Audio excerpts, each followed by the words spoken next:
Buenas noches, que el Señor les bendiga. En esta noche estamos en otra transmisión más de estudio bíblico. Bueno, ayer por razones de la misma inclemencia del tiempo no se pudo realizar la reunión, la transmisión, pero ya estamos listos para comenzar y como habíamos anunciado el día domingo, íbamos a tener la visita de nuestro hermano el doctor Roberto Acetti, que va a estar compartiendo con nosotros, continuando con el estudio de la carta de Colosenses. Así que ya en breve vamos a comenzar con este tiempo especial de estudio bíblico, así que les invito para que tengamos un tiempo de oración. Mientras tanto, pueden compartir el link ahí en pantalla. Estamos saliendo a través de Facebook, a través de YouTube, y ustedes pueden compartir en sus grupos, aún en sus grupos de WhatsApp. Así que les invito a que podamos tener este tiempo especial. Vamos a orar. Amado Dios que estás en los cielos, te agradecemos tu bondad, tu misericordia, tu cuidado. Gracias por todo lo que nos das, aún Señor, con el tiempo. Te rogamos que en esta noche podamos ser guiados a través de tu Santo Espíritu, para que todo lo que hablemos sea conforme, Señor, a tu buena voluntad. Lo que tú traigas para nosotros, Señor, sea de amonestación, de aliento, de enseñanza, pero que nuestros corazones, Señor, puedan atesorarlos para que podamos glorificarte como tú te lo mereces. Nos ponemos en tus manos en esta noche agradecidos por todo lo que tú nos das, en el nombre del Señor Jesús. Amén. Así en esta noche le damos el lugar a nuestro hermano Roberto y él estará compartiendo en esta noche el estudio de la carta a Colosenses.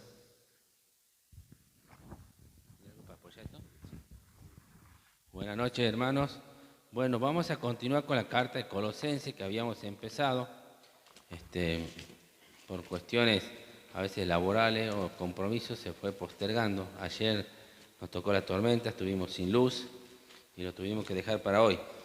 Habíamos hablado, Colosenses capítulo 1, versículo 1 y 2, hablaba de las grandes creencias de un gran cristiano. Hablaba de la profesión básica, si se acuerdan. Pablo era apóstol por la voluntad de Dios.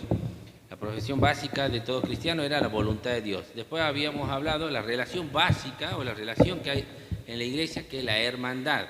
Pablo presenta a Timoteo como un hermano, no como un discípulo, ni como un subalterno, ni alguien de menor categoría, sino que la hermandad. Y habíamos dicho que Timoteo era discípulo de Pablo. Entonces vemos ahí la relación básica, la hermandad, y la necesidad básica de la vida cristiana, que era la gracia de Dios. Ahora seguimos con Colosenses capítulo 1, versículos 3 al 8, y dice los grandes pilares de la vida cristiana. Este es un pasaje cargado de poder porque trata sobre los pilares mismos de la vida cristiana, la fe y el amor. Los pilares, aquellos sobre los que descansa la vida cristiana. También abarca la gran esperanza del cristiano y la fuente de esa esperanza es la palabra de Dios. Y un solo cimiento en contra de la falsa enseñanza. No nos olvidemos que en Colosas se había introducido una falsa enseñanza y el apóstol Pablo está tratando de refutar esa falsa enseñanza, la gran amenaza que estaba enfrentando la iglesia de Colosas y que enfrentan todas las iglesias de todas las generaciones. Vamos a Colosenses capítulo 1, versículos 3 al 8. Dice, siempre orando por vosotros, damos gracias a Dios Padre de nuestro Señor Jesucristo, habiendo oído de vuestra fe en Cristo Jesús y del amor que tenéis a todos los santos, a causa de la esperanza que os está guardada en los cielos, de la cual ya habéis oído por la palabra verdadera del Evangelio, y que ha llegado hasta vosotros, así como a todo el mundo, y lleva fruto, y crece también en vosotros desde el día en que oíste y conociste la gracia de Dios en verdad, como lo habéis aprendido de Epafras, nuestro consiervo amado, que es un fiel ministro de Cristo para vosotros, a quien también nos ha declarado vuestro amor en el Espíritu. El primer punto que podemos ver aquí, las acciones de gracia. Los grandes pilares de la vida cristiana, la fe y el amor, que se hacían patentes en la vida de la iglesia de Colosa, motivaba al apóstol Pablo a dar gracias a Dios. Siempre orando por vosotros, dice el versículo 3, damos gracias a Dios, Padre de nuestro Señor Jesucristo. Las acciones de gracia. La fe y el amor son los grandes pilares sobre los que descansa la vida cristiana. Son cualidades maravillosas de la vida cristiana de los colosenses. Y el ver estas cualidades presentes en la vida de los creyentes motiva a Pablo a tener acciones de gracia, a orar, a dar gracias a Dios. Entonces, la fe y el amor son los soportes de la vida cristiana, de la misma vida cristiana. Los creyentes Colosas no podrían existir y ninguna iglesia podría existir sin tener el soporte de estas dos cosas fundamentales de la vida cristiana, la fe y el amor, el cimiento de los pilares.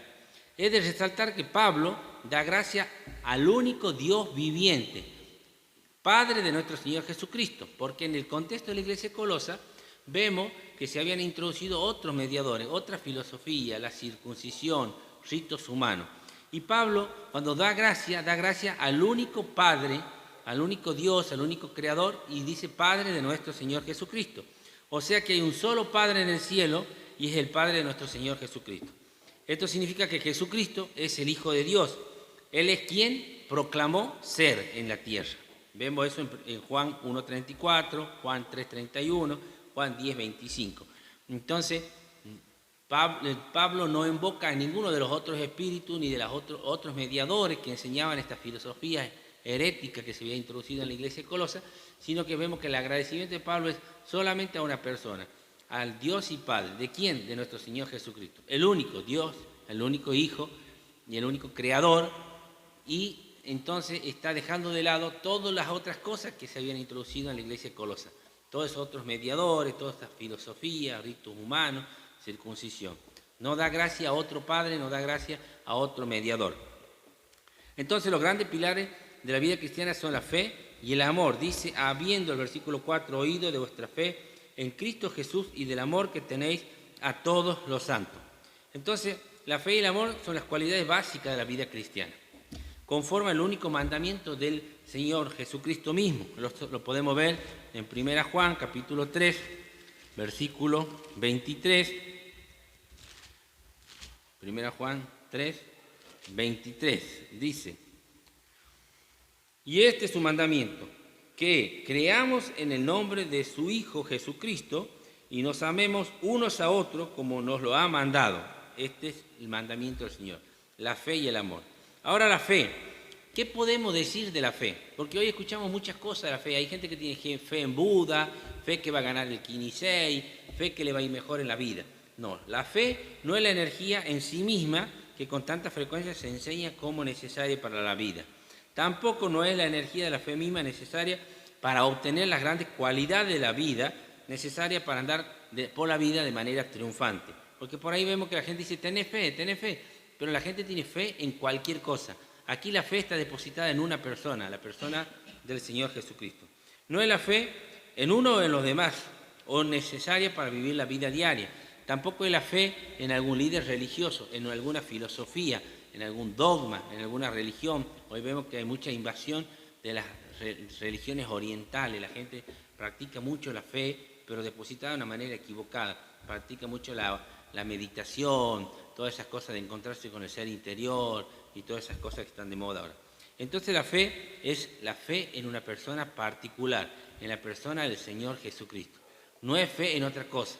La gente tiene fe en muchas cosas, que va a ganar la lotería, que le va a ir bien en la vida, que va a vender el producto, que va a poner un negocio y va a avanzar. No, aquí la fe es la fe depositada en la única persona que se debe depositar la fe, en el Señor Jesucristo.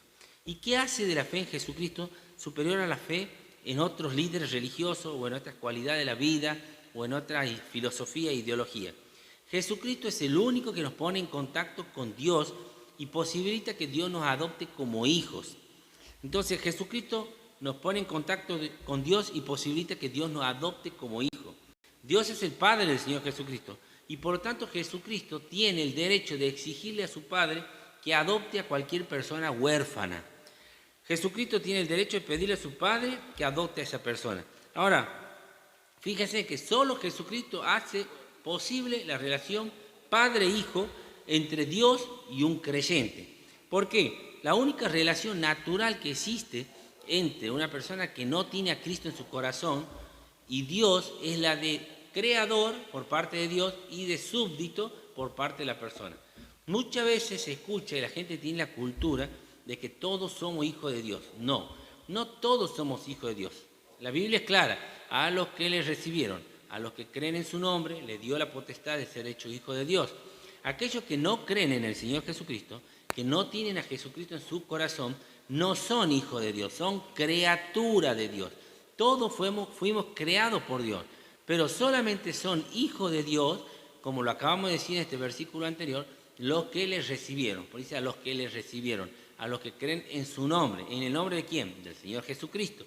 Le dio la potestad, el derecho, el privilegio de ser hechos hijos de Dios. Entonces, esto es lo importante. La única relación natural entonces entre Dios y cualquier persona que no tiene a Jesucristo es la de creador y la de súbdito. Solamente Jesucristo posibilita esa relación, padre e hijo, entre Dios y el hombre. Podemos verlo en Gálatas 4, del 4 al 7.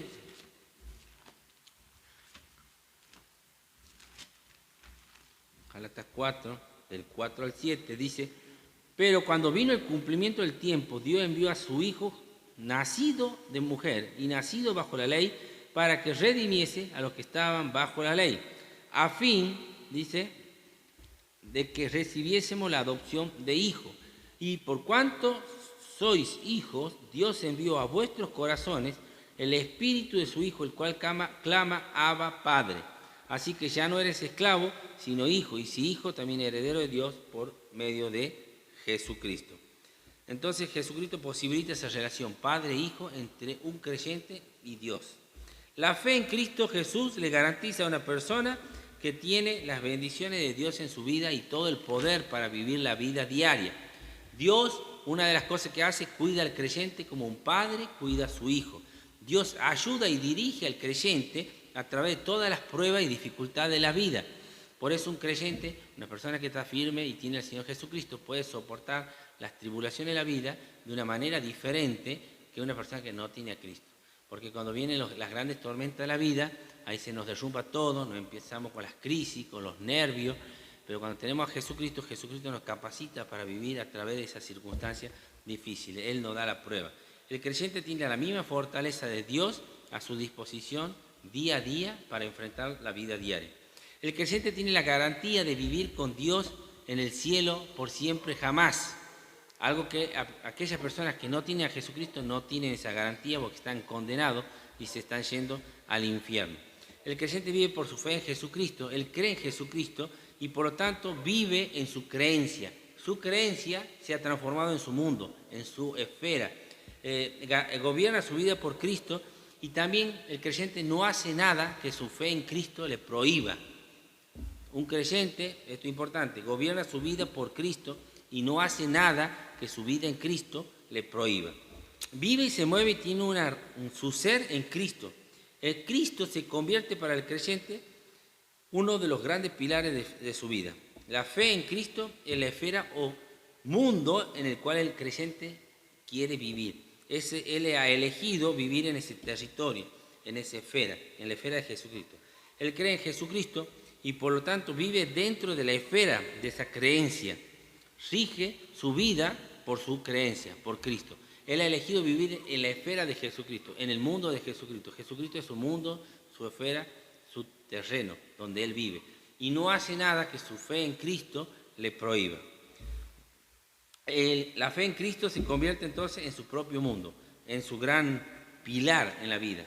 No hace nada que su fe en Cristo le prohíba. Él ha elegido una vida y esa vida está atrapada dentro de esa esfera, dentro de ese mundo, de su creencia en Jesucristo, y se rige por eso y no hace nada que su vida en Cristo le prohíba. Su propio mundo, armó su propio mundo, ni su mundo es Jesucristo, y vive en la esfera de su creencia.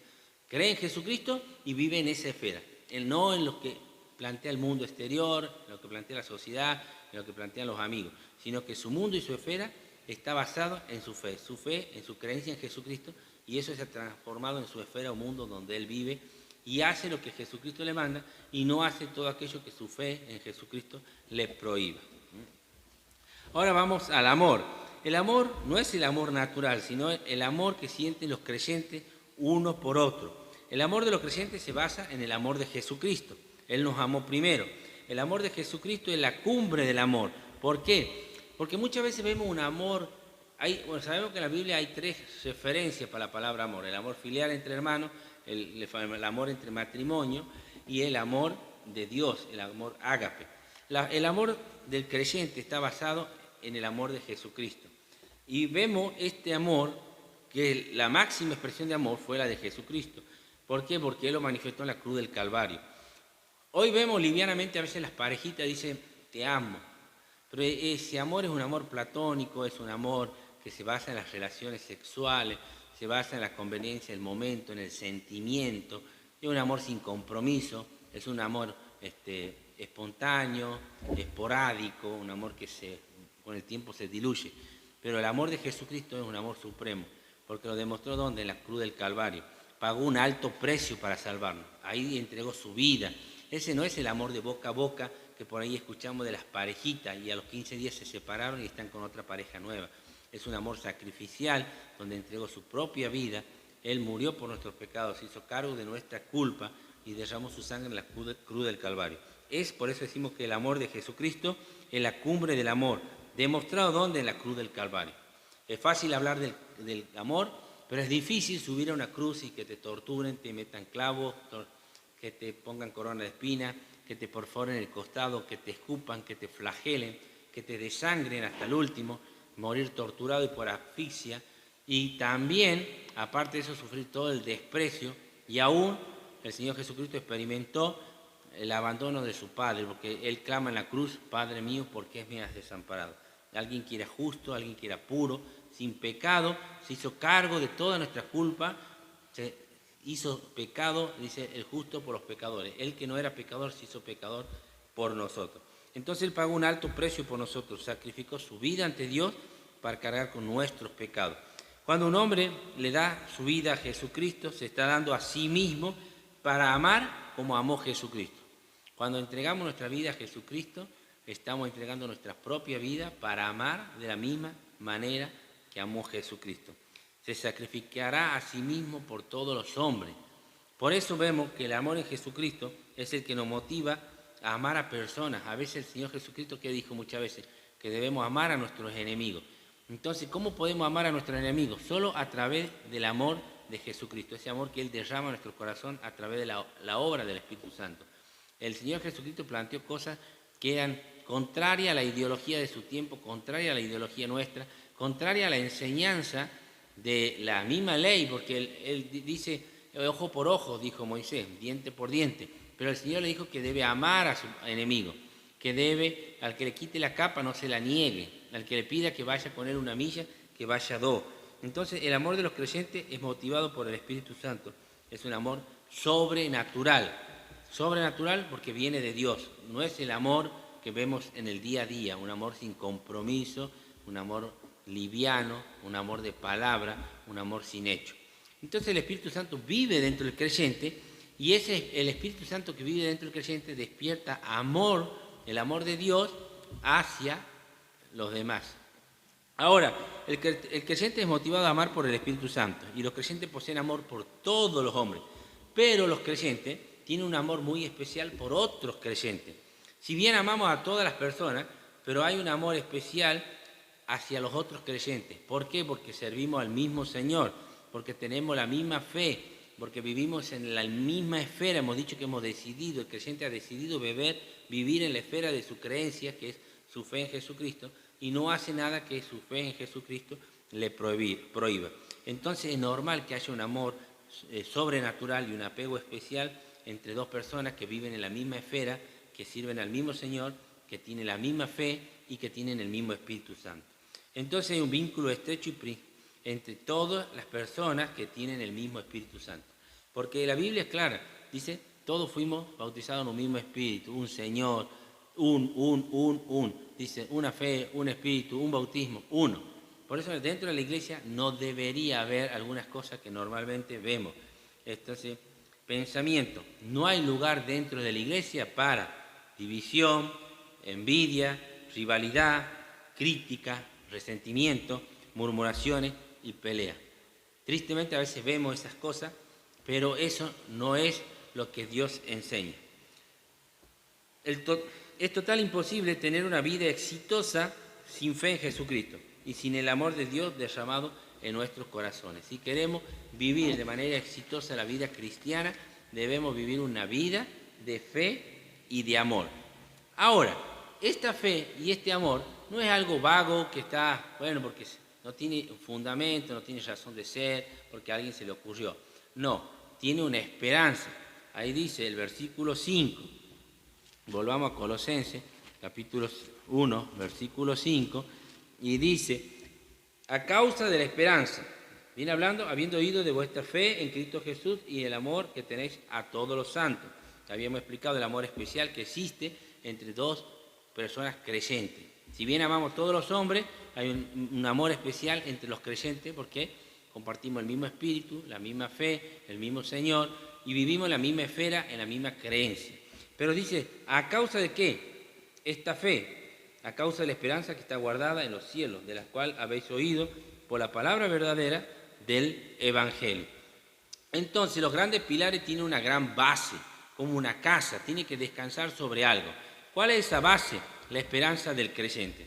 ¿Qué nos da esperanza?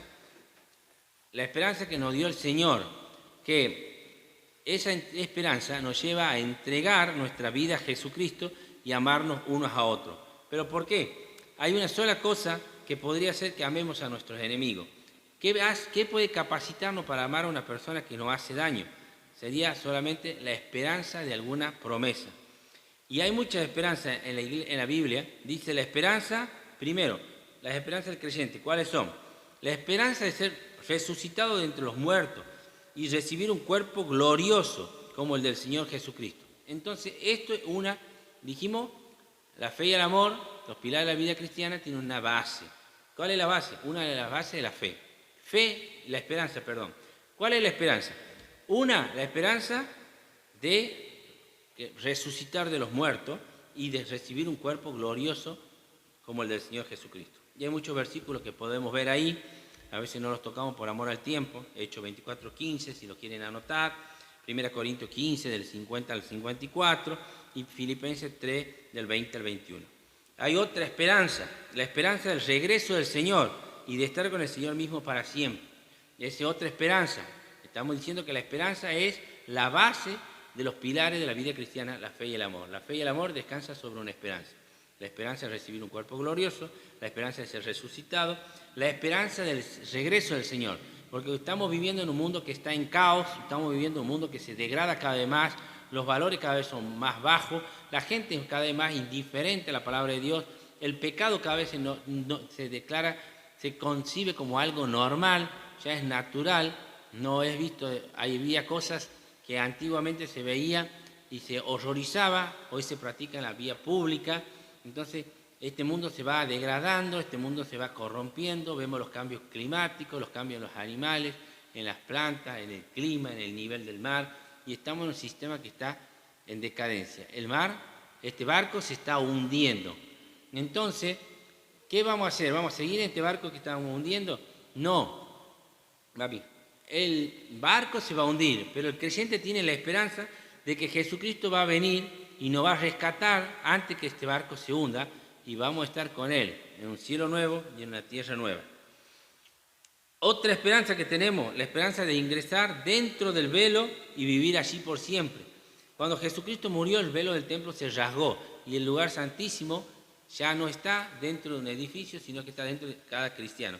Y podemos rasgar el velo como ya lo hizo el Señor Jesucristo y entrar en el velo y vivir con Él por siempre dentro del velo. Eso lo dice Hebreo, si quieren lo podemos leer, Hebreo 6 del 18 al 20. Hebreo 6 del 18 al 20.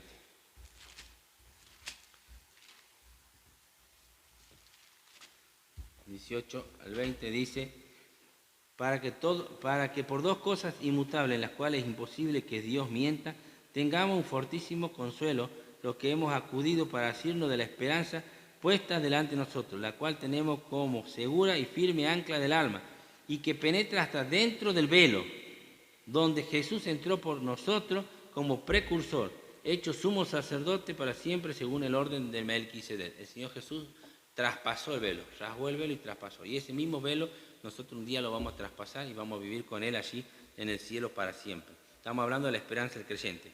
El glorioso legado que recibiremos del Señor. 1 Pedro 1:3. Leo algunos versículos, hay muchos más versículos que respaldan todo esto. Si después alguien quiere los textos, se los puedo pasar, le puedo sacar una fotocopia del apunte. Dice 1 Pedro 1:3, bendito el Dios y Padre de nuestro Señor Jesucristo, que según su grande misericordia nos hizo renacer para una esperanza viva, por la resurrección de Jesucristo de los muertos. Entonces, aquí vemos el glorioso ingreso dentro del velo, el glorioso legado que recibiremos de Dios. Esas son las esperanzas. Todas las esperanzas estas son bases, y bases que le dan sustento a los pilares de la vida cristiana. Es como una casa. La casa empieza con los cimientos, la base, las paredes y el techo. Bueno, los pilares de la vida cristiana tienen una gran base. Es la esperanza del creyente. Todo lo que hemos dicho, recibir un cuerpo glorioso, resucitar, vivir con el cielo con el Señor para siempre, traspasar el velo donde entró el Señor.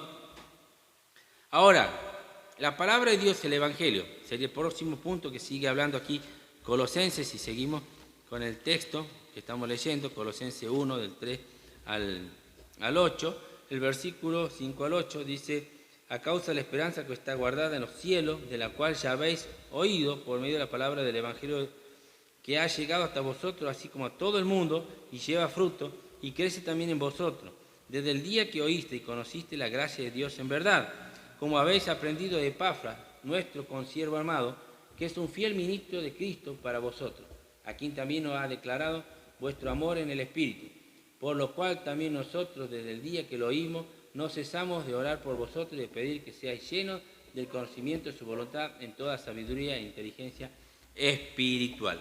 Entonces, hemos dicho que los grandes pilares de la vida cristiana, la fe y el amor, tienen una base, que es la esperanza del creyente. Esa esperanza tiene también a la vez una gran fuente. ¿Y cuál es la gran fuente? El Evangelio. La palabra de Dios revela la esperanza de Dios para el hombre. El Evangelio no es una religión, el Evangelio es una buena noticia. La palabra viene de mensaje, es un mensajero, es una buena noticia. Antiguamente el Imperio Romano, cuando existía el Imperio Romano, no existía Oca, no existía Andreani, no existía el correo argentino. Entonces, cuando se mandaba una noticia, se mandaba un mensajero a llevar una noticia a un pueblo, y ese mensajero, cuando llegaba, como el cartero hoy, traía buenas noticias o malas noticias. Cuando traía buena noticia, era el Evangelio. El Evangelio es una buena noticia. ¿Cuál es la buena noticia? Que toda la humanidad está condenada a causa del pecado, su desobediencia y por vivir de espalda a Dios. Ahora, ¿cuál es la buena noticia? Que Jesucristo vino un día, el Hijo de Dios se hizo carne, habitó entre nosotros, dice, y vimos su gloria, gloria como del unigénito Hijo de Dios, vivió como hombre, sin pecado, y experimentó lo mismo que experimentamos nosotros, sin pecado, y un día resucitó, murió en la cruz y resucitó. Y cuando murió en la cruz y resucitó, ocupó mi lugar, ocupó tu lugar, pagó el precio por mi pecado, pagó el precio por tu pecado. Ahora estamos en el Mundial, podemos decir que la pelota está del lado del hombre, porque Dios hizo todo lo que tenía que hacer por el hombre. Ahora la pelota está del lado de la cancha del hombre. El hombre es el que tiene que tomar la decisión. ¿Va a recibir el regalo de la salvación o va a rechazar el regalo de la salvación? Entonces, el hombre no puede hallar esperanza eterna en ninguna otra cosa. Muchos hombres depositan su fe y su esperanza en cosas que son temporales y que se van, y que se diluyen, se pierden, se desgastan, se deterioran por el mismo proceso de corrupción que hay en este mundo, porque es un mundo que está bajo el maligno, un mundo que está degradado por el pecado. Pero la única esperanza verdadera y eterna que una persona puede obtener es solamente en el Evangelio. La única esperanza duradera, porque las otras no son duraderas, ofrecida al hombre se encuentra en la palabra de Dios, el glorioso mensaje del Evangelio. El Evangelio, palabra de Dios, en primer lugar podemos decir que es cierta, que no son falsas enseñanzas. Dice el versículo 5, a causa de la esperanza que está guardada en los cielos, de la cual ya habéis oído por medio de la palabra verdadera del Evangelio. El Evangelio es cierto, no son fábulas, no son filosofías que uno tiene que adivinar o tiene que tratar de esforzarse para que se cumpla. El Evangelio es despreciado y poco valorado por el hombre porque es la verdad de Dios misma, la promesa de Dios misma. ¿Y quién es Dios? Es la autoridad suprema, es la majestad soberana, es el que creó este universo. Entonces la esperanza ofrecida por el Evangelio es la propia verdad de Dios mismo. Quien rechaza el Evangelio rechaza la verdad propia de Dios. No hay otra verdad. Vamos a leer, por ejemplo, 2 Timoteo, capítulo 3, versículo 16. 2 Timoteo 3, 16. Para leer un versículo, porque son muchos. Toda la Escritura es inspirada por Dios y útil para enseñar, para redarguir, para corregir, para instruir en justicia. Juan 7, 17. Hay muchos versículos, a veces no los leemos por falta del tiempo. Todo lo que estamos diciendo está respaldado por la palabra de Dios y tenemos muchos versículos para compartir, pero a veces por amor al tiempo no lo hacemos. Dice Juan 17, 17, santifícalos, le está diciendo a los discípulos que Dios Padre, santifícalos en tu verdad. Tu palabra es verdad. ¿Por qué? No se olviden aquí por qué tenemos que resaltar que la palabra de Dios es verdad. Porque estamos en un contexto de una iglesia donde se habían introducido falsas enseñanzas, falsas filosofías. Había introducido filosofía, ritos, tradiciones, otros mediadores, muchas cosas. Como dicen hoy, todos los caminos llevan a Roma, y no es cierto. ¿Qué podemos decir del Evangelio? Otra cosa que podemos decir del Evangelio es que el Evangelio es para los individuos. Pablo está aquí hablando de todo el conjunto de los creyentes, pero el Evangelio es para cada persona en particular. No es para un grupo de personas. Afecta al grupo de personas, pero el Evangelio es para cada persona en particular. Entonces es el individuo el que debe responder al Evangelio. Nadie puede responder al Evangelio por él. Cada persona decide recibir o rechazar. Si bien aquí dice el apóstol Pablo, dice a causa de la esperanza que está guardada en los cielos, de la cual habéis oído por la palabra verdadera, ya hemos dicho que el Evangelio es verdadero, no son fábulas, del Evangelio, que ha llegado hasta vosotros, habla el conjunto, así como a todo el mundo. Le está hablando a vosotros, pero a la vez el Evangelio es para el individuo, para cada persona. Y cada persona tiene la responsabilidad de recibir o rechazar el Evangelio. Y hemos dicho que el responsable de recibir o rechazar el Evangelio es el individuo. El Evangelio es para el mundo. Si seguimos el versículo 6, dice que ha llegado a vosotros, así como a todo el mundo. El Evangelio no es para un grupo de personas en particular, no es para una religión particular, no es para una nación particular como creían los judíos que ellos eran la nación elegida. El Evangelio no es para una iglesia particular. Ninguna iglesia tiene la verdad del Evangelio. El Evangelio es para toda la iglesia, una iglesia, manifestada en asambleas locales, no los ficheros y los kiosquitos que nosotros conocemos. La iglesia de Cristo es universal, no es la de la palomita, de Pare de Sufrir, es universal porque está en todo el mundo, pero está manifestada en diferentes congregaciones locales. Entonces, para todas las iglesias. El Evangelio no es para un grupo en particular, no es para una nación en particular, para una religión en particular, la iglesia no es para una iglesia en particular, no es para una clase social particular, ni tampoco para un nivel intelectual particular. Porque vemos muchas veces que se endiosa y se alaba a personas con altos niveles de intelectualidad o los grandes predicadores, y como que hay creyentes de primera y creyentes de segunda. El Evangelio es para todo. Para todos, dice que no hay división, no hay escita, ni esclavo, ni griego, ni judío, ni varón, ni mujer, es para todos. El Evangelio entonces no debe ser limitado en ningún sentido de la palabra y debe ser proclamado a todo el mundo. A veces vemos, por ejemplo, doctrinas como los calvinistas que dicen, bueno, Dios eligió quién va a salvar, quién no va a salvar, este sí, este no, Dios es soberano, Él elige a quién salvar, a quién no salvar. Y después terminamos dando vueltas las palabras, que Juan cuando dice a todo el mundo, no es que Jesucristo murió para todo el mundo, sino murió para los escogidos, sino la sangre de Cristo sería un desperdicio si murió para personas que van a ser condenadas. Hay cosas que a veces no resisten ni siquiera la mínima lógica, porque si ustedes vemos el calvinismo, bueno, Dios eligió a este, lo va a salvar y este se va a condenar. Él es soberano, Él hace lo que Él quiere. También, pero una persona que ha sido elegida por Dios para ser condenada, según el contexto del calvinismo, puede llegar al trono blanco y puede llegar con un argumento y dejarlo en un punto débil y flojo a Dios. Porque ¿sobre qué base Dios puede juzgar en el trono blanco a una persona que Él ha elegido condenar? Lo deja en un punto débil a Dios, un punto conflictivo. Y yo le decía, bueno, sí, yo estoy aquí, estoy condenado. Ajá. Y bueno, ¿qué quiere que le haga si vos elegiste condenarme? Al otro lo elegiste y a mí no me elegiste. ¿Tengo yo la culpa? Entonces, el trono blanco saquémelón de Apocalipsis. ¿Entiende? Entonces, el Evangelio es para toda la persona y no debe ser limitado. La esperanza ofrecida por Dios es para todos los seres humanos que viven en la tierra. No debe haber discriminación ni parcialidad o favoritismo por nadie. Muchas veces vemos congregaciones donde se hace diferencia entre creyentes, de acuerdo al vehículo que usa, la ropa que usa, en qué trabaja, el nivel intelectual. Vemos esos subgrupitos dentro de las iglesias y esos son formas humanas, formas que a Dios le causan mucho dolor. Había un hermano que me decía, las denominaciones son abominaciones, porque en realidad son divisiones dentro del cuerpo de Cristo, producto de una interpretación privada de la Escritura y cada uno la entiende como le parece. Entonces no debe haber discriminación ni parcialidad dentro de la iglesia. Y esto no es algo que lo estamos inventando.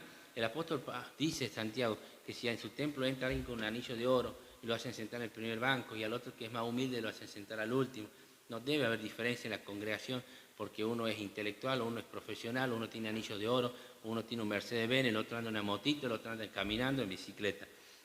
El Evangelio, también si seguimos, ahí dice que llegó a todo el mundo y que lleva fruto. Entonces el Evangelio debe producir fruto en la vida de las personas. ¿Cuál es el fruto? Lo dio a la iglesia colosense y lo puede dar en cualquier persona que entregue su vida a Jesucristo. Los frutos son los frutos del Espíritu Santo, uno de los frutos. Eso lo podemos ver en Gálatas capítulo 5, versículos 22 y 23, un versículo muy conocido y que todos lo recitamos de memoria. Gálatas 5, del 22 al 23, dice...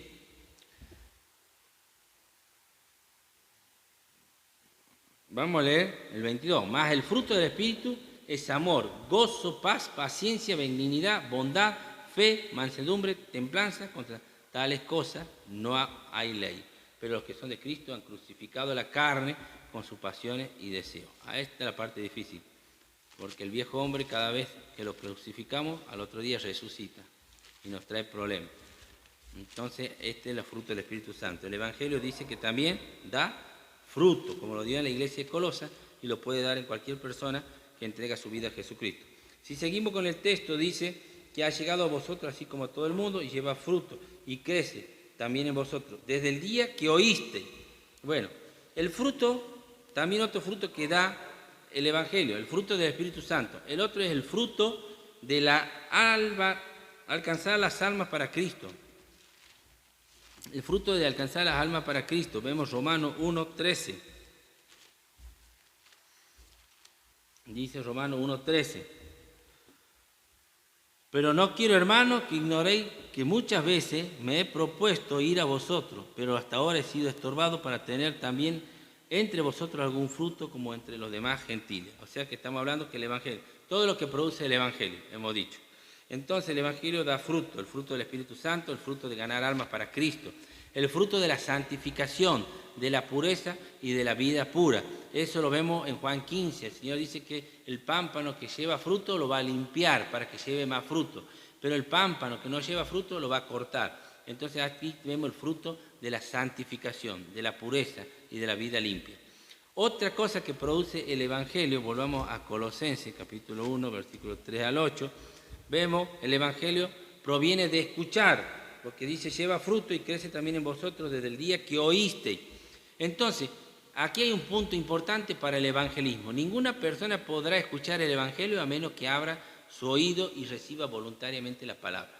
Porque nosotros hablamos y predicamos, pero la otra persona no abre su oído, entonces el Evangelio nunca va a entrar. La fe viene por el oír la palabra de Dios. Entonces, el poder del oído está en manos del hombre. El hombre puede decidir abrir o cerrar su oído a la palabra de Dios. Es su decisión. Y lo vemos, muchas veces predicamos y creemos que la gente no está escuchando, creemos que la gente no está entendiendo, pero hay gente que ha decidido cerrar su oído y no escuchar la palabra de Dios. Entonces la fe viene por el oír. El poder está en el oído humano. La persona que le estamos predicando, ella decide si abrir su oído o cerrarlo a la palabra de Dios. Entonces el mensaje de la esperanza gloriosa ofrecida al hombre proviene solo de escuchar la palabra de Dios. Esto lo vemos en Romanos 10:17. Romanos 10:17, un versículo también muy conocido. Dice, más todo, 17, así que la fe es por el oír y el oír la palabra de Dios. Entonces si una persona cierra el oído, por más que nosotros prediquemos, no pasa nada. El poder del oído está dentro de la persona. Otro punto que produce el Evangelio, estamos viendo todo, el Evangelio produce también, es el Evangelio de la gracia, eso lo continúa diciendo aquí. Habíamos dicho que lleva fruto y crece también del día que oíste y conociste la gracia de Dios en verdad. El Evangelio es el Evangelio de la gracia y no existe mensaje más grande y más glorioso, aunque el ser humano lo ignore, que el mensaje del Evangelio. La gracia de Dios es la gran esperanza del hombre, que se le ofrece al hombre. ¿Qué se le ofrece al hombre? Los grandes dones y las grandes bendiciones de Dios. La gracia ofrecida al hombre, pero no es forzada para que el hombre le reciba. Siempre cuando predicamos el Evangelio decimos, la gracia ¿qué es? Es un don inmerecido, es algo que Dios nos da, sin merecerlo. Nosotros éramos pecadores, estamos condenados. Cristo, la segunda persona de la Trinidad, en su gran misericordia, se despojó a sí mismo de toda su gloria, de todo su esplendor, tomó vida humana, vino, se identificó con la raza humana, como dice el hebreo, vivió como nosotros, sufrió como nosotros, fue tentado como nosotros, pero sin pecado, lloró, sufrió, tuvo hambre, pero un día subió a la cruz y en la cruz ocupó mi lugar y cargó con el pecado de toda la humanidad, y en esa cruz Él pagó el precio por nuestro pecado, destruyó al pecado, a la muerte, a Satanás, al Hades, al que tenía el imperio de la muerte. Ese es el mensaje de la gracia, un don no merecido. Pero la gracia es ofrecida, no es forzada para recibir. No podemos obligarle a la persona a recibir. Lo hacemos muy simple siempre. Es como un regalo. Yo vengo y le regalo a Matías un regalo. Pero ¿qué debe haber de la otra persona? Tiene que recibirlo el regalo, porque está en mi voluntad darle el regalo. Pero si él lo rechaza y él no lo quiere el regalo, yo no puedo hacer nada. La voluntad mía es regalarle, pero alguien extiende su mano y da, y alguien tiene que extender su mano y recibir. Ese es el Evangelio, la gracia del Evangelio. Está en los hombres el recibir la esperanza y las bendiciones de Dios. El hombre lo puede aceptar o el hombre lo puede rechazar. Pero la voluntad de Dios es que todos los hombres sean salvos y procedan al arrepentimiento. Y la gracia, siempre decimos, es algo que nosotros no merecíamos. Nada merecemos, solo Dios en su inmenso amor y misericordia. Entonces la gracia está disponible, pero la gracia tiene que ser, como dijimos, recibida.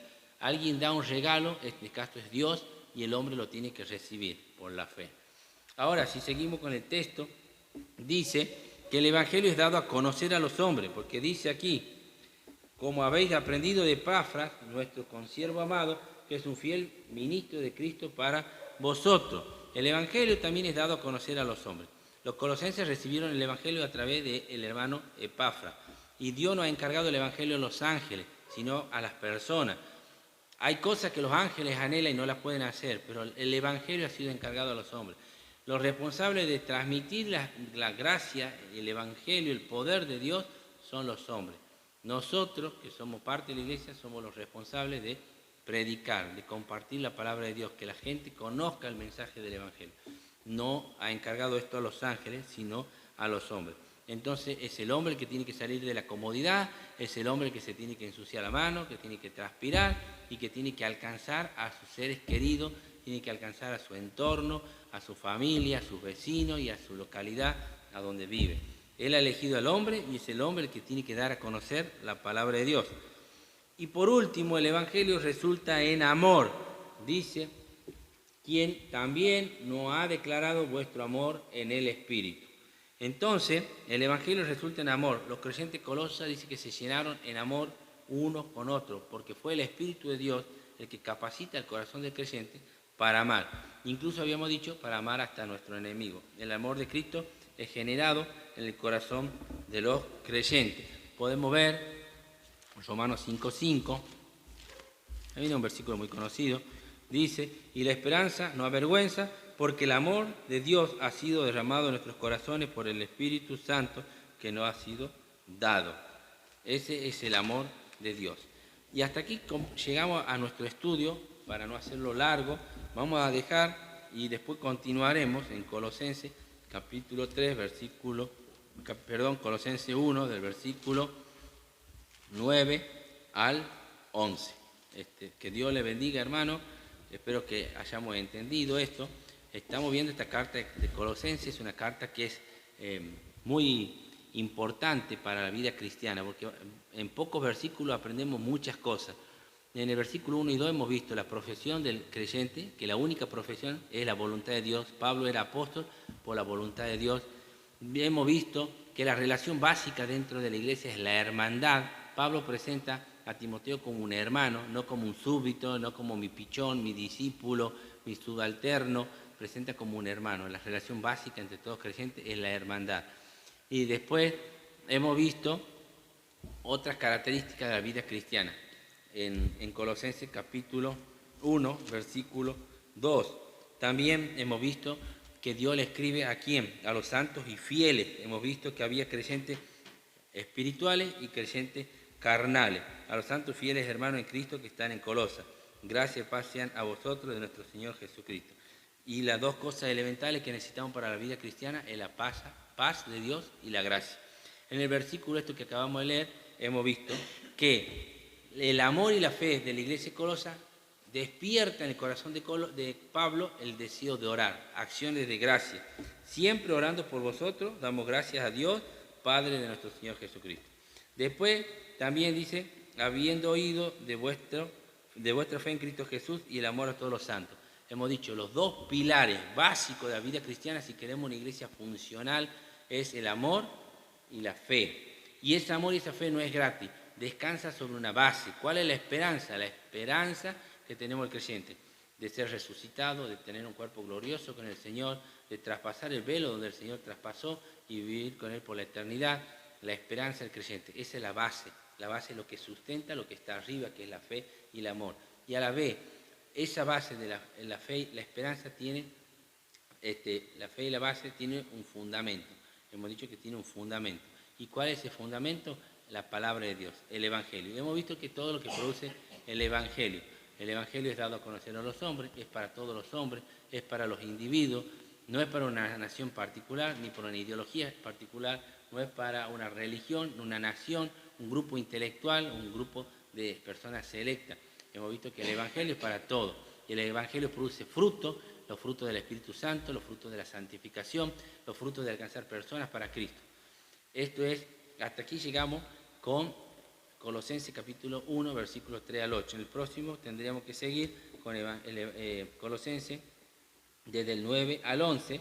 Dice, bueno, ahí vemos otras cosas que vamos a ir analizando poco a poco. Lo dejamos aquí por amor al tiempo y luego continuamos. Gracias, hermano.